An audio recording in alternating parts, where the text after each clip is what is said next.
Bonjour tout le monde, c'est Roxy et bienvenue dans cette deuxième vidéo FAQ sur la comptabilité et la fiscalité de StackingSat Pro. Dans cette vidéo, on va aller plus dans les détails pour comprendre dans quel compte vous devez inscrire vos bitcoins, comment est-ce que votre statut va jouer, etc. Je tiens à préciser qu'il y a la note de Orwell dans la description si vous voulez plus de détails, je vais simplement ici la vulgariser. Sachez et comprenez du coup que je ne suis pas avocat, comptable, fiscaliste et StackingSat non plus. On s'appuie donc sur la lettre qu'on a fait écrire par des avocats spécialisés dans le domaine et qu'on vous donne gratuitement pour que tout le monde puisse avoir une meilleure compréhension. Si besoin, la vidéo numéro 1 est disponible où on répond aux questions plus générales. On va tout de suite commencer avec la question 1. Merci beaucoup à vous de faire confiance à StackingSat Pro. C'est la même plateforme que StackingSat, ce qui va vous permettre donc d'accumuler des bitcoins en dollar cost average directement sur votre portefeuille, ce qui est super, mais ici pour les sociétés. Allez, c'est parti pour la question numéro 1 sur comment est-ce que vous devez inscrire vos bitcoins dans votre comptabilité. Alors, tout va dépendre de l'utilisation que vous faites de ces bitcoins. Il y a différentes possibilités comptables.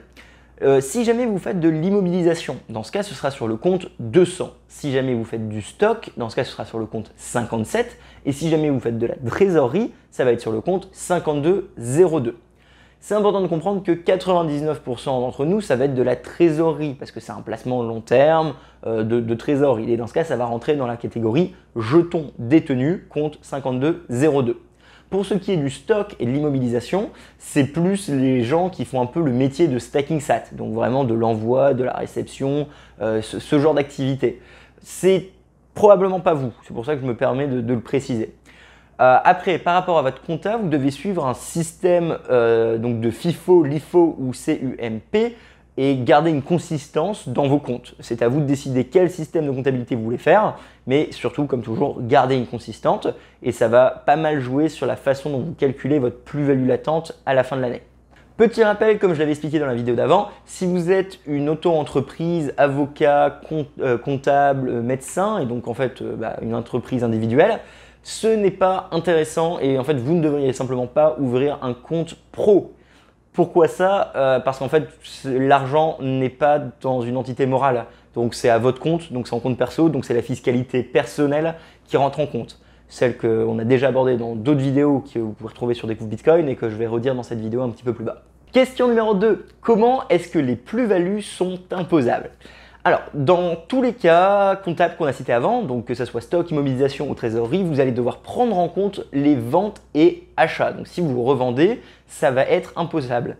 Et notons ici une différence immense comparée aux particuliers, c'est que pour les pros, peu importe que vous revendez en stablecoin, donc en USDT ou alors dans une autre crypto-monnaie, à partir du moment où il y a une cession, une vente, vous êtes imposable.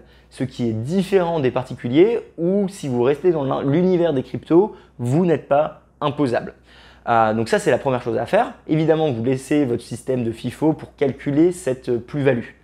Alors, on va vous faire un exemple concret du coup de plus-value par exemple latente et un exemple typique d'un utilisateur de StackingSat par exemple sur l'année 2021. Donc, vous décidez de mettre 1000 € de votre trésorerie chaque mois dans un plan d'épargne business.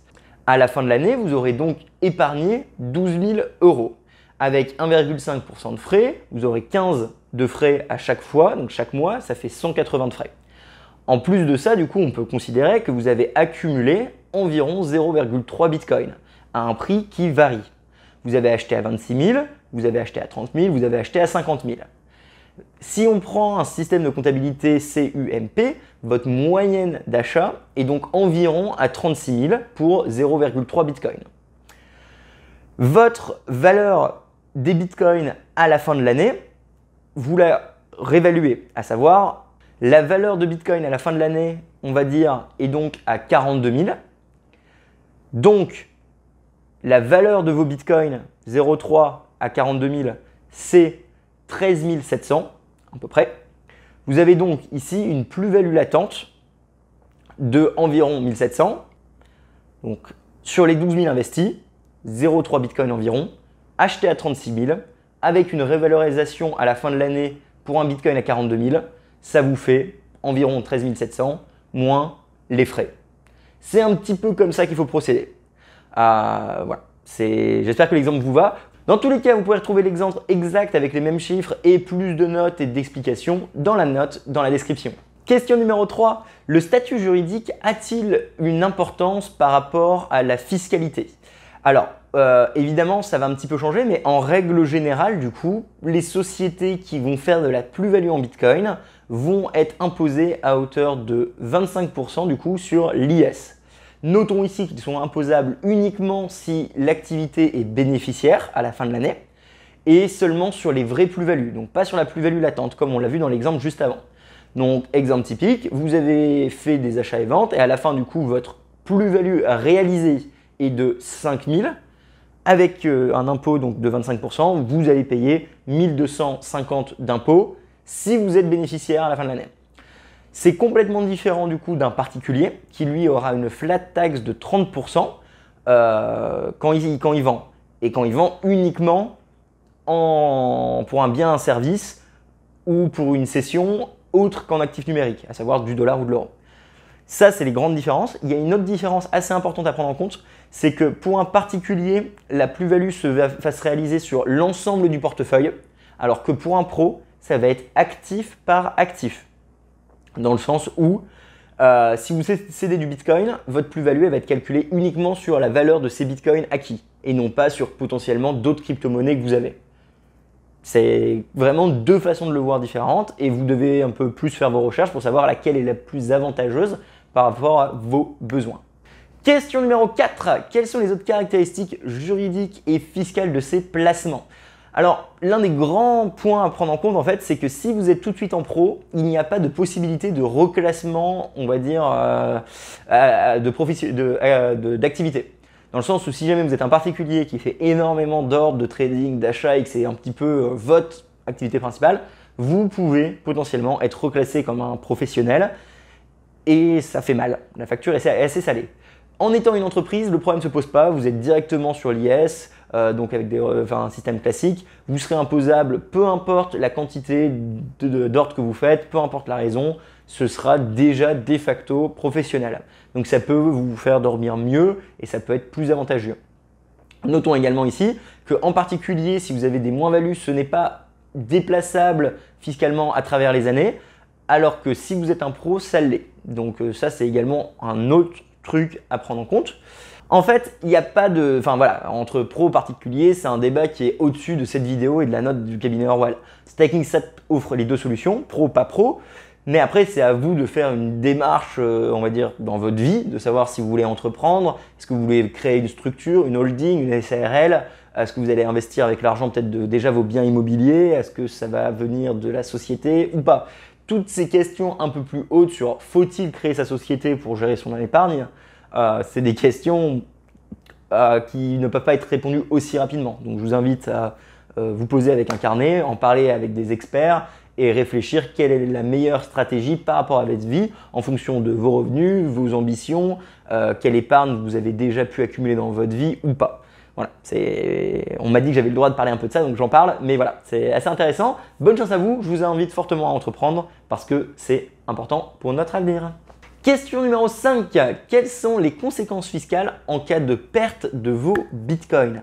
Alors, pour une entreprise, du coup, vous allez déclarer une perte et donc ça va rentrer dans de la moins-value et tout simplement là-dedans en fait. C'est aussi simple que ça. Après, notons bien que si vous déclarez du coup comme une perte et que vous le mettez en moins-value et que plus tard ces bitcoins ont des coûts qui sont à vous, ça peut être considéré comme une fraude. Donc voilà, c'est important de prendre ça en compte.